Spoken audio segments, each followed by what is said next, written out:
I appreciate you taking the time to connect here because Egard is one of my favorite, if not my favorite watch company. Amazing products. I've been following you for years and your journey. A lot of that is just what I see following your social media, and you've been on the news and all that too. Wanted to just ask you a little bit more about the background and the journey of it. And part of that was me finding a watch really early, and I think it was on Kickstarter. And I wanted to ask you about that, but I'll save that. I'm going to bury that one just for a little bit because I want to ask you before that. Obviously, you must have been building watches, so I wanted to know what your background was. Did you come from a long line of watchmakers? I know there's a family built to it, but how does someone get into the watchmaking business? I feel like it's become way more popular, and I don't know if that's just because I'm in the industry that I've become more aware of people who are going into it.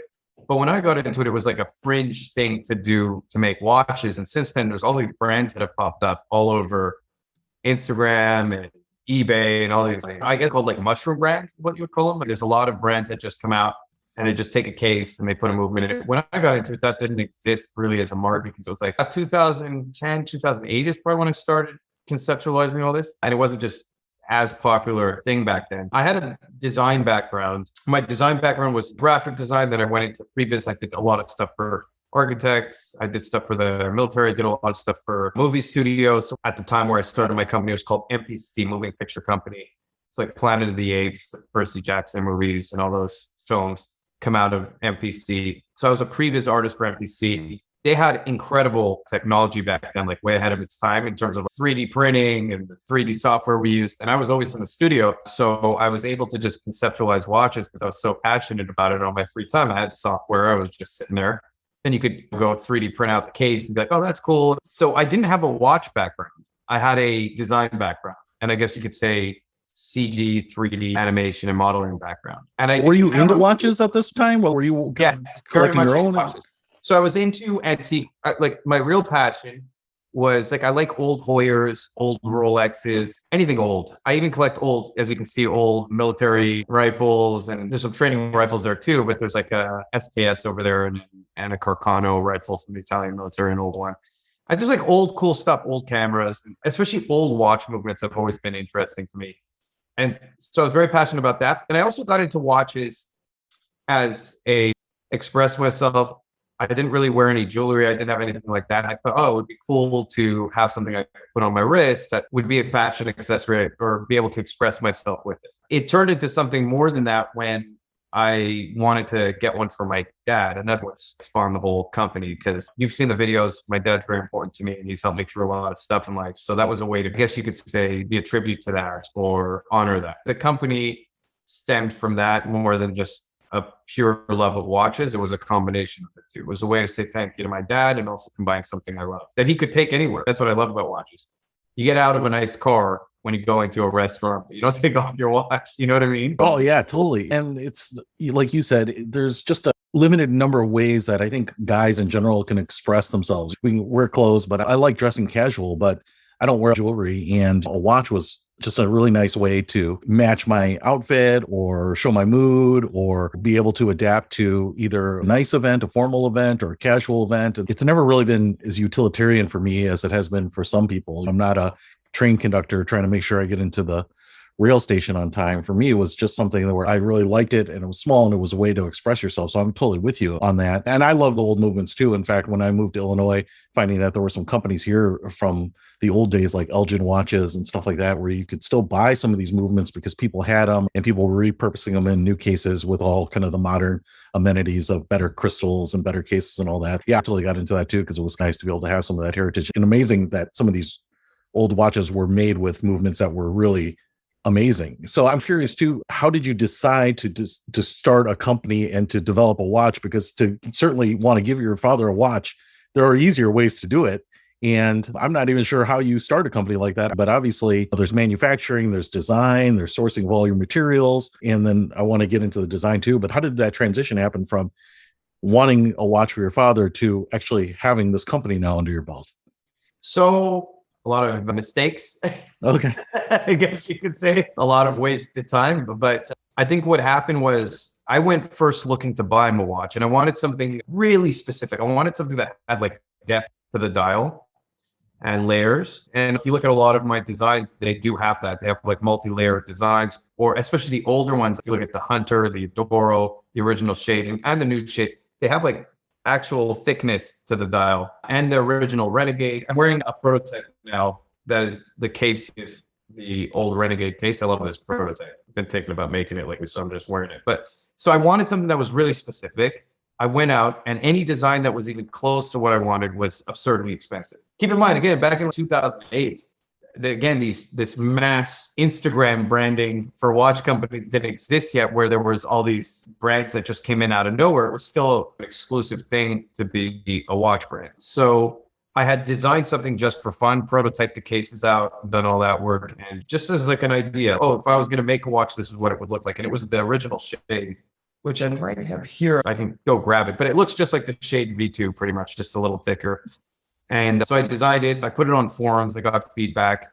And I think like a lot of people actually liked it. They're like, oh, that's such a unique watch. I haven't seen a watch like that before. So the first thing I did is, I don't necessarily design like this anymore, but the way I started designing watches was 100% around the movement. I would choose a movement I really liked, and I would say, how can I make this movement? How can I use it? And I have no idea of what's right and what's wrong when it comes to like watch design. I do what I like. And so I would take a movement I thought was really interesting, and I'd look at everyone who's used the movement. And I'd say, how could I do something with this that hasn't been done before? So like the original sheet, I did a unique opening for it. Again, the dial was very unique. We did this cool beetle, like people call it like a beetle case, but it's got like these cool lugs. And so I just designed it. I got feedback. It was really positive. And I was like, okay, it's using a Miyota 8N24. How much is it to source the movement? And so I started calling up movement sourcing companies, and I just started getting pricing on, okay, so this is how much the movement would cost. And I'm like, oh, would I go about making heads? So I just started researching everything component by component and seeing how much it would cost, so I could price out the cost of the watch. Things have become more efficient since then. That was a very expensive 8N24 Miyota 8N24 watch to build, especially because I was building just one initially and then just 50. And I wouldn't go through it that way again. If someone wanted to start a watch company today, I'd say this: if you want to do something unique, you could go buy a factory made case, not do something different. You could buy factory made dials. A lot of companies do this and just rely heavily on marketing. I like to step outside the box. So we do all our own case molds, our dial molds, our hands, everything is coming. We build it all, but you could do it that way. But the trick is, as you grow, you want to order higher minimum order quantities. This is all very technical. I hope this is important. I love it, man. Yeah. It's just super hard when you want to do low order quantities. As you go higher order quantities, it offsets the initial cost of everything you're doing. So if a case mold is $10,000, but you only want to make 50 watches, the cost per unit is very high because of the case mold you originally built. But if you do 500 with the intention of a round two to be 1,000 and a round two to be 3,000, then that case mold fee is offset heavily. So anytime I make a watch, initially I made a watch and I just said, I don't care how much it costs. I want to make it for my dad. I'll make 50 more. Hopefully I could sell and break even or whatever it'll be and make a little bit of money if all works out. And that was the Shade. We only made, I believe, 100 of them, if I remember correctly. And so the case mold fee was very high there. And the dial fee. So I just made it all in one-offs essentially. And then I was like, okay, I have to build this into a company because we're getting people who are interested in buying the watches. So let me try and make 300 now. Let me try and make 500 and just take a risk. And then where can I sell them? And so one of the first thing that really happened with the company, which was really great, was the first Indiegogo campaign we did, which was the William Shatner collaboration. And people are always like, I don't know if this was going to be your next question. How did you get Shatner?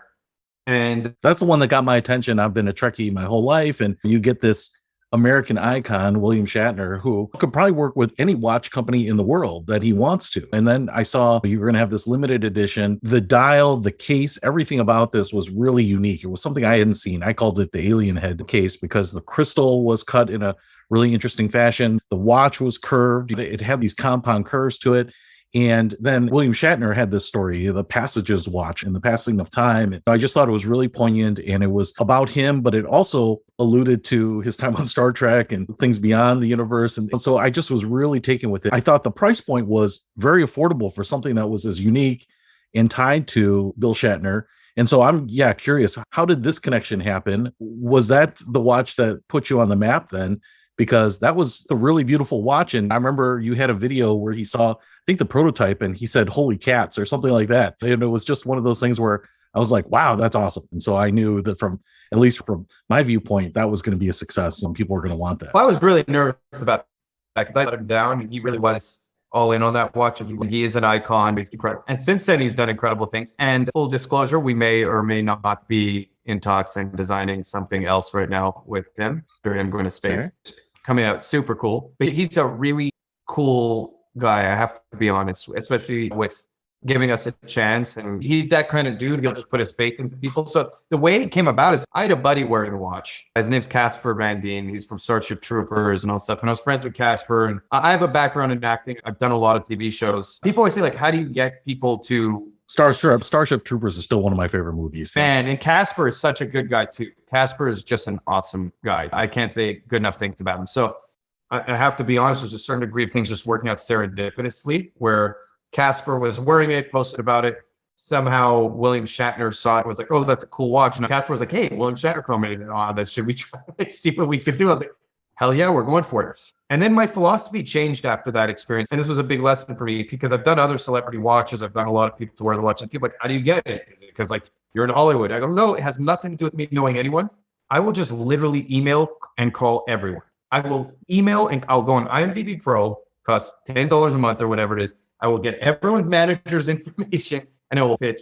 And I will try and get people to do collaborations with me no matter what. If I like them, I won't work with people who are not passionate about timepieces. And so that's how it happened with Bill, with William Shatner. And it was very honest. He's, look, love the design of your watches. It's different. You guys are a cool company. I love the story of your father. And it ties into what I want to do with my family and as I get older and with the people who followed me all these years, the fans. And so it's like the brand story and his story just meshed properly. So it resulted in a really nice collaboration. He knew I was really passionate about making something unique. And I went so far as to start calling like physicists, geologists, and trying to source meteors. Because I sourced a meteor out of Alaska and I dusted it and I put it on each dial, which led to problems in the original production. We had to remake the watches because we put too much meteor dust on them. And the meteor dust actually has high levels of iron in it. And it was causing a pull on the movement and causing it not to run accurately. So we ended up putting them in little vials around the watch. There's just all these cool little things that happen that I wish we documented better in the process of making that watch. Because that sapphire crystal, which we use till today, I had started working on that crystal on a watch called the Fortitude before the Shatner watch. I was really passionate about that design. And I brought it to him and I said, hey, I've been working on this really cool case shape and this cool crystal, which is really hard to make. I've already dedicated a lot of time to it. And I think it would be really cool to use it. And he right away looked at me, he's like, that's such a cool design. And he was all on board. So just magically worked out great. And then from there, I kept trying to steamroll everything forward and keep it moving. So that's how the William Shatner watch came to be. And he's really passionate right now about the launch of the Webb telescope, which is super cool, the James Webb telescope and his recent trip to space. And there's so much there that you could make that is very unique. The cool thing, he's super, super involved. And he's exactly like you would think he would be, like in terms of just randomly come up with ideas. Hey, Ilan, we got to do this. We got to do that. And I'm like, all right, let me see if I can make this work. Yeah, it's cool. I guess you can say I'm blessed that worked out the way it did. And then was that a turning point for you and the watch company? I don't know that you did any Indiegogos or anything like that after that. I like pre-selling. So I don't refer to them as crowdfunding platforms. A lot of people are scared they're not going to get their product when you say it's a crowdfunding platform. And for me personally, I guarantee it. So if we do a crowdfunding campaign, it's not because we're crowdfunding, it's because we're pre-selling. And it's all integrated, right? I don't need to go make my own pre-selling software, start monitoring inventory and all that stuff. Kickstarter does it for me. Indiegogo does it for me. They have a native users that are already on there. So it gives me free press in terms of that. If it does really well, you get additional press. There's a lot of benefits. And I always say this, if you want to launch a product, Kickstarter, Indiegogo, fantastic. But also if you want to get market feedback on a new variation of that product or a new product in your collection, it's a great tool because I can go make a watch. I can put it on there. I can have 1,000 people order it. And I can say, oh, 800 of them like the steel one, only 200 like the rose gold. Why am I going to invest into equal inventory of both? I could have only done that using a pre-selling platform. I hate that some people see it as overly crowdfunding platform and get mad at you when you use it because I've gotten some slack for that. They're like, why are you using it? You don't need to. You can go sell it on your own website. But again, my website is not designed to house a massive pre-selling campaign with dedicated landing pages that then ties off into inventory management. That also comes with this huge following that Kickstarter has or Indiegogo has. There's a ton of tools just built in there. So to me, it's a really valuable tool. We did it with Georges St-Pierre. We did the Rush watch because I'm a huge MMA fan. I've been doing Brazilian Jiu-Jitsu my whole life. Black belt, Brazilian Jiu-Jitsu, 25 years, and Muay Thai and Filipino martial arts. So I was already a huge fan of MMA. He's one of the most badass MMA fighters ever. So we did the Rush watch and I said, let's launch it. Let's get market feedback because we did 10 SKUs, I think, of that watch. 5 quartz, 5 automatic. And so I really got to know what people wanted more so I could invest after the campaign ended into the right kinds of inventory and also get market feedback in the process. In other words, if people were like, we don't like this strap, we like this strap. We don't like this, we like that. And I could change that because I was early enough in production to be able to modify changes based on the overwhelming majority of feedback we got. If I do that on my website, it's just not designed for it. So we have used this system for those kind of campaigns. I launched this watch. Hold on, I'll put it right here. Just the Gentleman Warfare collection. I don't know if you remember it, but this is the Egard version of the original. This is a super cool watch. We don't have any more of these. I like to make limited numbers of watches. This is one of my favorite watches we ever made. And I'm always tempted to bring it back just because I find the engraving is so cool on it. Yeah, it's beautiful. It reminds me of an antique repeating rifle, or it's just beautiful. It's just a beautiful watch, beautiful cushion case. It's got so much presence, and yet has, I think, a lot of like old-fashioned classic look and style that so many watches right now are going for the minimalist, the clean, the contemporary look, and I like some of those as well too. There's something about like vintage watches that catches my attention in a way that a lot of these modern watches don't. And that's a beautiful modern watch, so you get all the benefits of reliable movement and just precision manufacturing, and yet this really classic look to me.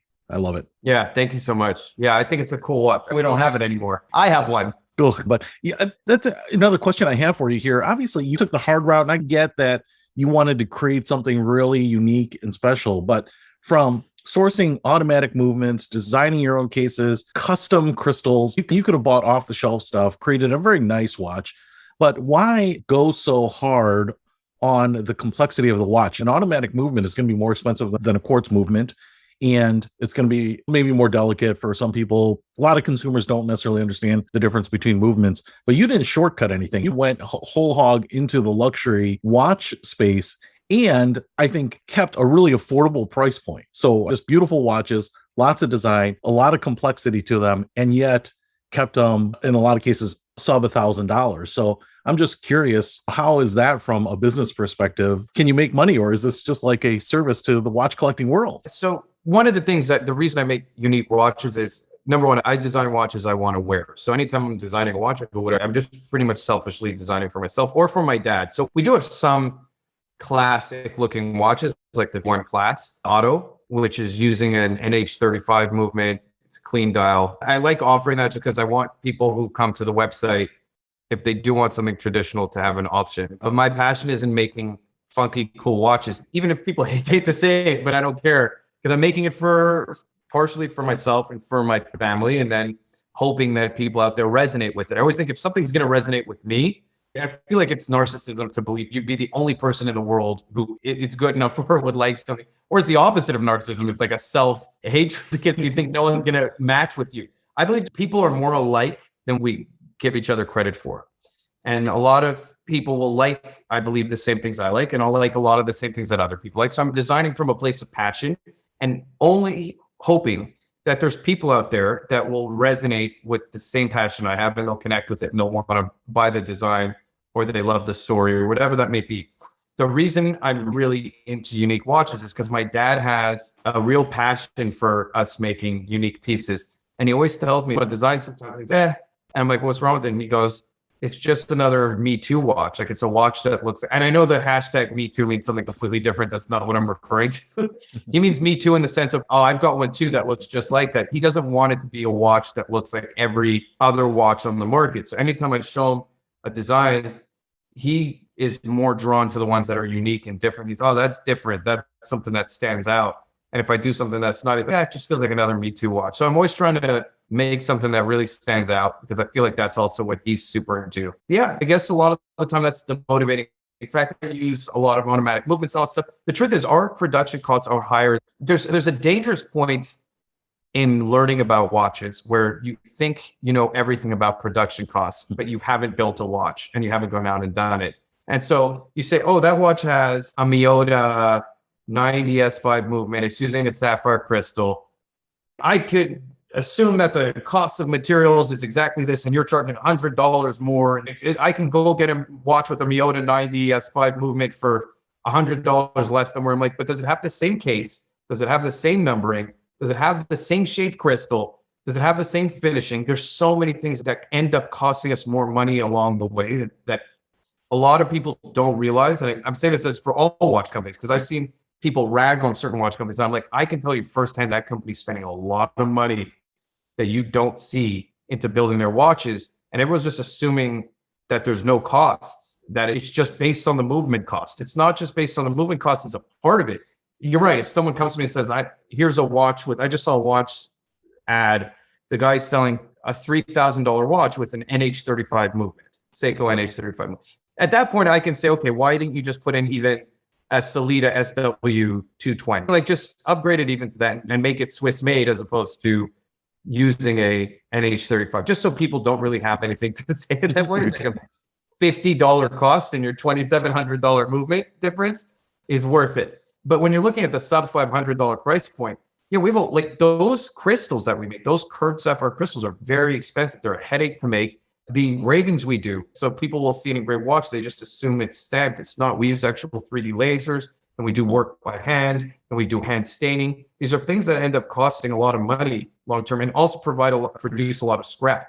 Like the bracelets have to be perfect, or we don't get them out. And there's depth to those engravings. So I just want to be able to offer something really cool that's not on the market, and offer it at a price where I can keep the company hopefully growing and make some money, and provide something that people are really happy with. But it's not all about money. I just really want 10 years from now, 20 years from now, for the brand to be something that people can recognize, that honors my father, that I can eventually hand out to, if I have a kid one day, that I can make it part of his life and just have a legacy. I don't think I'll sacrifice quality for a couple extra bucks. You know what I mean? That's why we don't do influencer marketing. It costs us too much. A lot of people are like, oh, you got to do influencer marketing. Like, it costs me too much money to make the watch. I don't feel comfortable and I don't like influencer marketing as much. I don't know. It's also why we don't do a lot of distribution. We're trying to find that happy medium where we have a margin to be able to sell the watch to a store or to a third party. But right now, most of our collections don't have that margin. We just can't do it, because you'll see a lot of negative stuff on any Facebook ad, on any Instagram ad. It's like this weird trend in the world. So I always go on Facebook ads and I look at what people are saying. I'm not on ours, on other companies. I'm always disgusted.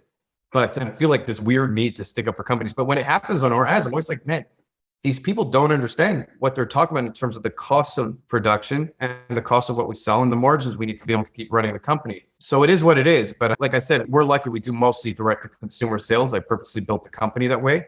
So I just sell to you, the end consumer, which gives me a little bit more of a buffer to be able to reduce prices, because I don't have a middleman there saying I need to be able to make money. It's probably half the time if you were buying it through a retailer. I know a lot of retailers like to Keystone and double up the price on a watch, and $500 watch instantly becomes a $1,000 watch for nothing different about it. And I totally agree with you on the uniqueness of watches. As we're talking about, having a watch is more of an expression of your personality to me than it is about a utilitarian timekeeping piece. And that's what keeps bringing me back, is following you and seeing what's coming out, because it's just interesting to see what your mind is producing after all these years, to stay fresh, to stay unique, to stay with the times. And a lot of people love them. I see you talk about not necessarily working with influencers, but I see your watches on the wrist of lots of celebrities, lots of people. The views on them are amazing, people commenting on them. And the other thing I wanted to say too is to thank you for maintaining that high quality, because it's hard to express when you're showing something on video or on camera, the difference in feel of quality, the weight of a watch and the thickness of the materials.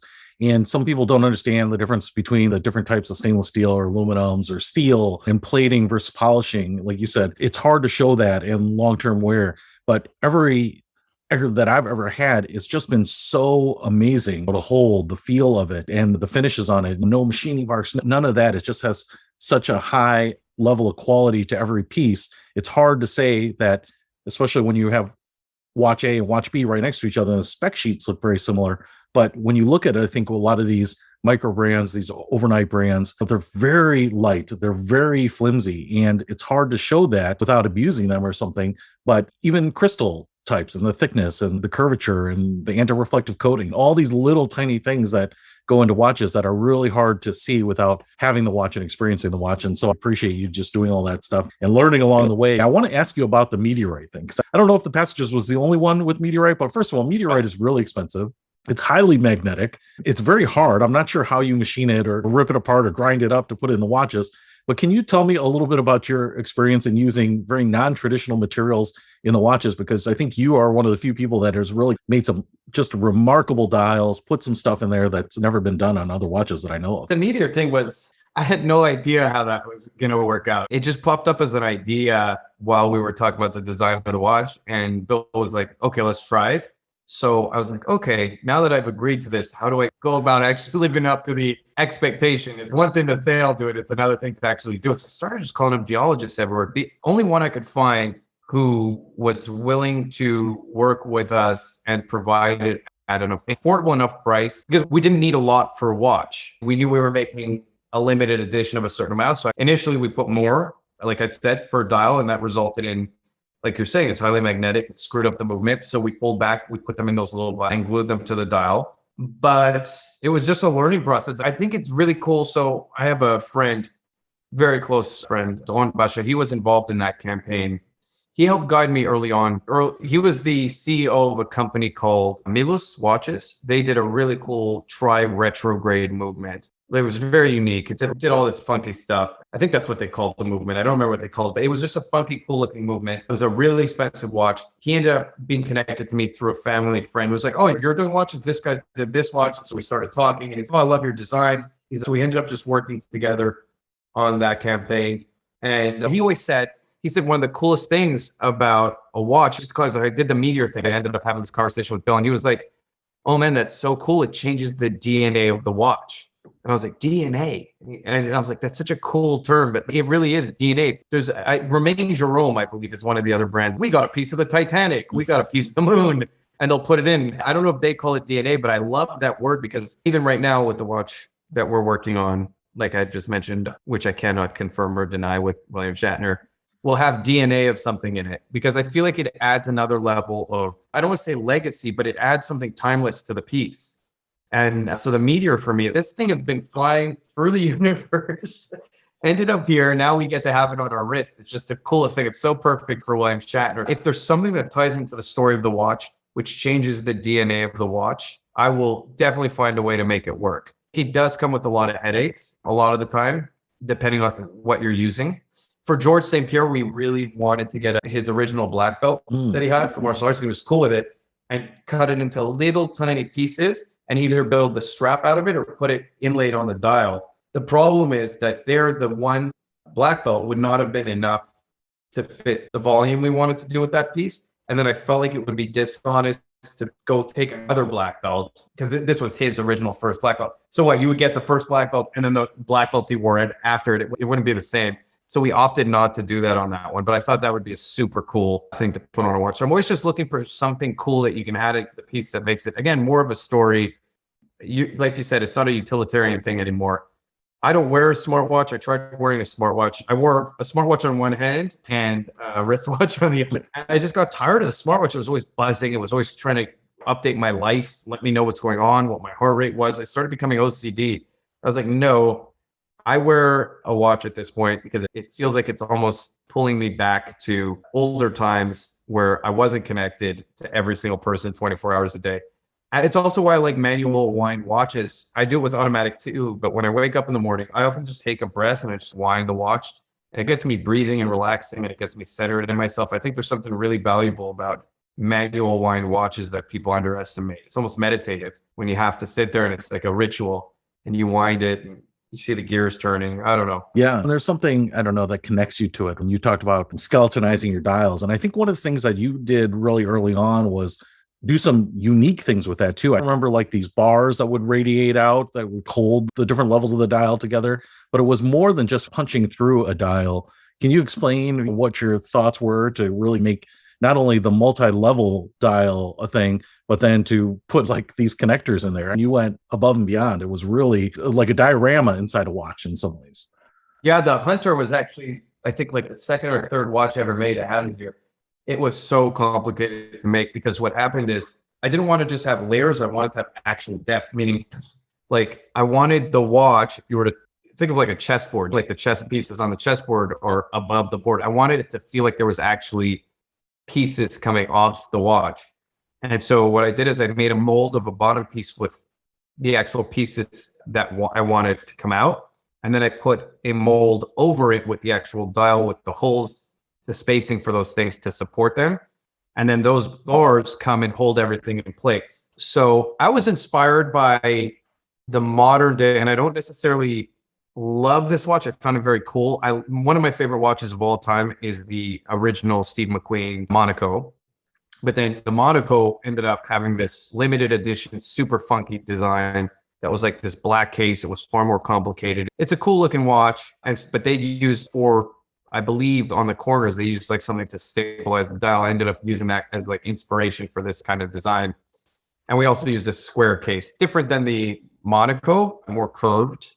And the limited edition Monaco had sharper edges, but there's still some degree of inspiration there. So that's what that came from. And again, it's the architectural idea. I always wanted something to feel like it was building up out of the dial. I pulled back from that a lot. I still do some dials that have a lot of depth, but a lot of the dials now are just more layered. And I also do a lot more like little exposures of the movement now and stuff like that than I used to. So my designs have changed over the years. I would like to go back to this kind of like architectural feel on some designs where it feels like something is standing on the dial. I think that's really Yeah, I can think of some brands that have done some cool things. I think Louis Monet had a thing, and right to the table with are you talking about the one where they hold the swords? Yes. I love that watch. Yeah. I love that design. It's so cool. It's mind blowing. And then even I was thinking Lee Nardin has done some stuff with sails and riggings in their dial, which kind of is mind blowing. But man, the precision in one of the things that I'm always curious about, it's one thing to make something. It's another thing to make something that's 44 millimeters. And how do you make things with that precision, especially when you have these intricacies? To stamp a dial, when I look at dials, and I'll tell people, sometimes the markings are just painted on. So that's maybe the easiest way to do it. But what a lot of people miss is that when things are glued on, when they're put on there, and then they have to withstand the abuse of being on the wrist and being knocked around, you're talking about a lot of detail, a lot of small pieces on a watch. How do you, one, manufacture it that small, but then also make sure that it can stand up to the rigors of being worn and used? So technology has definitely gotten better for doing that kind of stuff over the years. But yeah, so the biggest concern when you do something elevated like that is how much impact can it take, because people are not too kind to their watches a lot of the time. It's part of the reason I pulled back on some things that were overly complicated in the past in terms of designs. Like sometimes I'll just go on a design screen, I'll make something, and I'm like, there is no functional way this is gonna ever hold up, but it's the coolest thing ever. So there is a happy medium. It's why on that design I told you about, we used two molds on top of each other because the second mold stabilized the first mold. So it just goes into a lot of engineering, and then testing. We'll shock test, we'll do all these things, and hopefully it holds up. If it doesn't, then we take it back to square one and we try and see if we could still make that design work. In some cases it hasn't. I like doing a lot of prototyping, and so a lot of my prototypes sadly don't get made. Like I told you, the one I'm wearing right now, but that's the only way I'm going to know how something feels, how it looks, and how well it can hold up. Because if I'm wearing it for a year and I'm putting it through a lot of shaking and a lot of pressure testing, then I'll know that it'll do a good job once it goes to market. But it's definitely much more of a headache once you start going into these little, like the one with the Knights of the Round Table. That's definitely a headache to make that watch. Yeah, I can't imagine. Which I also want to say, I think it's maybe $250,000, $500,000 watch. So it's not exactly something that you would just buy. There's obviously a lot of effort that goes into those types of things. I've never seen one in person, just videos of it. Is watch technology evolving too, or is it really the old-fashioned, tried and true methods of building watches that has stayed consistent? No, so what's happened is there's a lot of advancements and movements, I think, since I started. When I started, Meteor used to not have many options that were outside of a 3-hand and a date. They were very traditional. Japanese movements especially were just more traditional. They didn't really go into skeletonized movements. Maybe the NH70, which I believe is skeletonized movement. The Seiko NH70 is the previous one. But when Meteor released the 90,000 series movements, they released a open art version of it, So you're starting to see brands evolve into this trend where there's more complications on a watch and you could see the movements. I do think that there's movement companies that have become more open to it. I think another thing is that ETA, when I first started, getting an ETA movement was not so difficult, right? Like 2824, that became impossible. The Swatch Group just made it impossible for anyone to get any ETA movements. It just became impossible. You couldn't get it. So then Sellita flew up, and Sellita was the alternative because it's essentially very interchangeable. And then it became impossible to get a Sellita movement. Then STP came about, which I believe is made through Fossil Group to be the Swiss alternative for Sellita and ETA, which is still now the one that's easiest to get. The STP is decorated much nicer than the base Sellita. It has a slightly longer power reserve, but I do feel that failure rate is higher on an STP than a Sellita personally. Anyway, I hope none of these companies sue me for my opinion on their movements, but it's just interesting to see how movements have evolved. Vaucher, which is a really cool movement manufacturer, has really just started designing super cool movements. They came out with their own tourbillon. I believe they're working on a perpetual calendar. They're expensive, those movements, but they're beautiful movements. When I first started talking to them, because we've always wanted to make a watch with their movements, they only have 2 or 3 movements in their collection, and now they have a ton. Sorry, I'm going on a rant here. I just think movements. Rant away, my friend. Rant away. FTS in the United States is a company we're trying to get closer with. We started working with them for assembly and some other stuff because they're based in the United States. We really want to bring as much stuff here as possible. But they're the first company that I've found to release something like the AmeriQuartz movement, which is an American-built quartz movement. And they're starting to make more variations of that movement. And then they also released something, I believe it's called the Americron movement, not to be mistaken with Omicron. I don't know if that's the exact name of the movement. I don't want to be wrong, but it's an automatic American-built movement, which is super cool. So I feel like as much as people say wristwatches are dead, no, there's a lot of people popping up and trying to do cool things. And I think if you have a cool product and you have a good story, and your price fair, there's definitely a business there that can be built. What do you think about the wristwatches are dead? Obviously, the Apple Watch has been a big success for Apple, and a lot of people wear smartwatches. I have owned an Apple Watch. I do not own an Apple Watch anymore.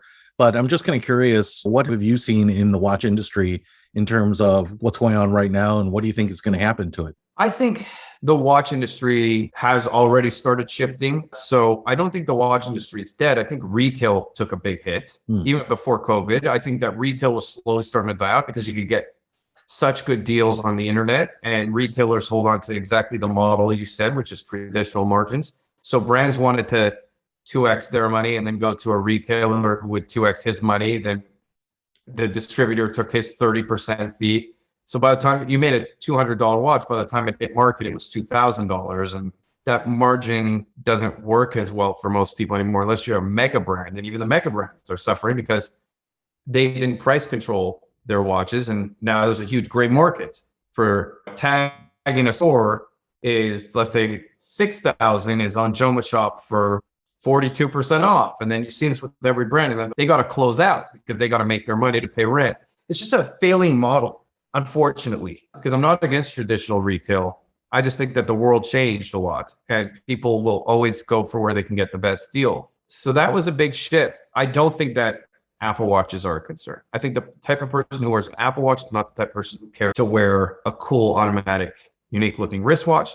And if they are, then they'll still buy the Apple Watch and they'll still buy the automatic cool wristwatch. And when they go to the gym, they'll wear their Apple Watch, or when they go to work, or they'll do what I did for a while, which is wear one here and wear one here. And I ended up, the wristwatch beat out the Apple Watch and I stopped wearing it over time. But I think if you love watches, chances are you're buying more than one anyway. So I don't see Apple Watches as a problem. I don't see watches going anywhere at all. I think that there's sort of a resurgence toward men wanting to express themselves. We've obviously advertised a lot about this, but like coming into your masculinity, being proud of your achievements and finding a way to honor those achievements and legacy. And watches are a great way to really do that. So I don't know what I could take with me wherever I could go and then pass on to my son one day that would have been with me my whole life and remind him of me multiple times a day than a watch. There's no other product that can do that and still has function, because my Apple Watch was dying on me all the time. I have a watch, like I said in the brand video,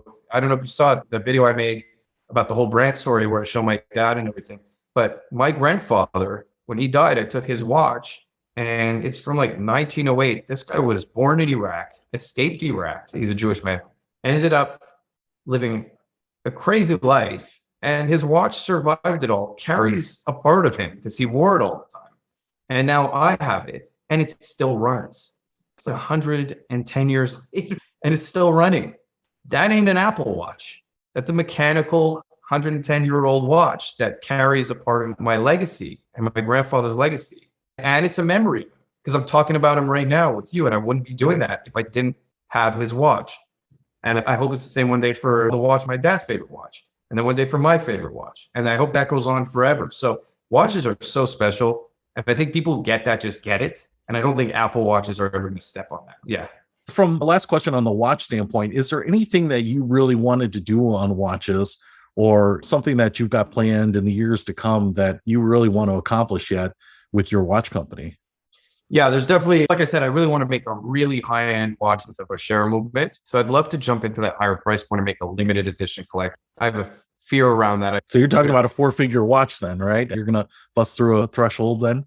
It would be cool. Yeah, it would be the dream to make one, even if we did 25 of them or 50 of them, just to see if we could, because they're selfishly, again, I want to make that watch for myself. There's this movement that I designed that would cost probably about $250,000 to $500,000 just to do the research on. It's so cool and complex. So there's definitely a lot of stuff I want to do. Yeah, in that space. I realize I love doing these legacy watches, like what we're doing with William Shatner, what we did with William Shatner. I want to find more partnerships like that and really build the brand around that, because I love doing those partnerships when the person's super passionate about it. It just reinvigorates that urge to do something super unique, because when I'm designing for myself, it's one thing, it feels a little bit selfish, but when I put it on another person and they have their own input and their own passions, it just opens me up to new design ideas I wouldn't do. This design we're doing now is coming out completely different than anything I would have designed for myself. So those are the two things I would want to just really focus on, build a company around more cool, unique partnerships like that. And then I would love to eventually get into that 4-figure watch point in very limited edition. So those would be the two things. Yeah. That'd be awesome. I love watches that people don't see every day and that are conversation starters. And when you've got something unique and people ask about it, and you get into a conversation about what the company is and what the watch is. And it's really interesting. Even people who aren't really into watches will notice really unique things. I feel like the Qantas does that. I was in Vegas a few years ago, and I went into a watch store to look at their watches, and I was wearing the Qantas, and the guy that manages the store like glanced at my watch, and then all of a sudden he comes back with a glass of champagne. And I was like, "What's going on?" He's like, "You mind if I steer your watch?" I think, "Oh yes." Is this like a double? He thought it was like a $500,000.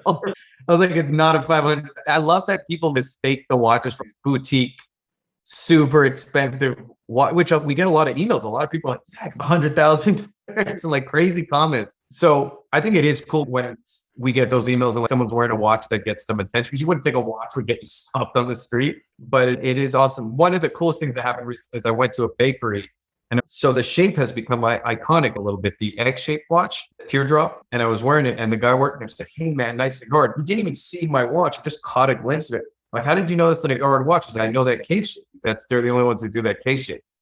And I remember early on, my dad told me to stick with that case shape. It's super cool, and people will know that is your thing, and then it'll just be automatically recognizable. Another ode to my pop for smart marketing with there. But that was a nice moment for me, that someone could recognize just the case shape, not even the watch itself. And the last thing I wanted to ask you too, if you got a second, where did the name come from? I'm always curious. So I speak French. Okay. Egard means like in consideration of or in respect of. And the crossing swords represents, I grew up doing martial arts. My dad did martial arts his whole life. And we're both, I guess the right word would be stubborn. We don't back down.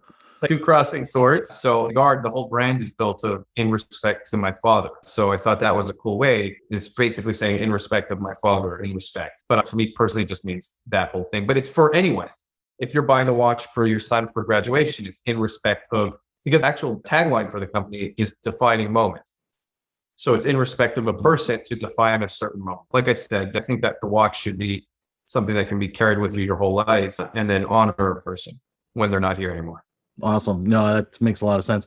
My logo then would have been like crossing of the Schwartzes wrapped up and stuck together. So it would be far less interesting and romantic. This has been awesome, man. I appreciate you taking the time to answer my questions. Like I said, I've loved your watches at a personal level, but I just had a new huge found respect for you as I kind of learned more about you and your story and what the company was all about. And congrats on all the amazing success. And like I said, you've got a big fan here. So I've just really loved what you've done. Your father, your company, keep it going, man. Keep bringing us awesome stuff.